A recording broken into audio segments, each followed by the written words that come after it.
is what we call equivocal. I'd like to explain equivocal because I'm going to dissect analogous because there are 4 analogous terms. The first one is equivocal. We talk about equivocal, meaning what is the point of reference here is you have to take note when it comes to equivocal that the terms have different meanings. Terms have different meanings, or a term has another possible meaning. To give you an example, the word foot.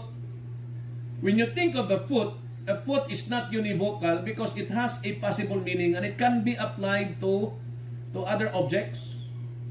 Like when you say foot, a foot as part of the human body, or a foot as a measuring rod, like 1 foot.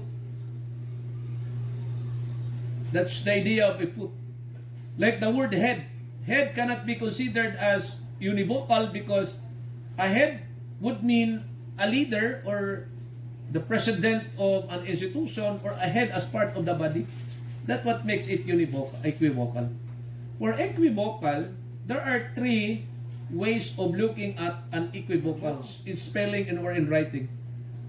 The pronunciation, I do not know if you are familiar with homonyms. Homonyms in English, when 2 terms have the same sound but different meaning. What is to be noted when we talk about equivocal is that the terms have different meanings. Well, it be true that they have the same sound, different spelling, but different meaning. In a given example that we have, dear, dear, rain, rain, pale, pale, right, right, and so many things, etc. But there is a rule here.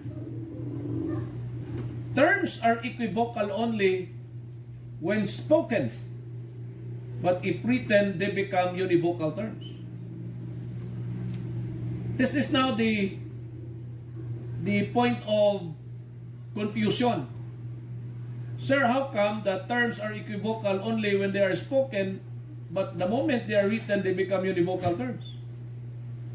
So in order to settle that particular confusion or doubt, this is the way we look at it. Kasi it is pronunciation. When you write them, you are not pronouncing them.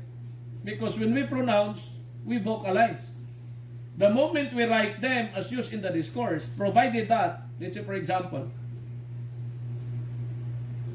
if you are asked to identify whether or not the underlying term or terms is or are univocal, equivocal, or analogous. My dear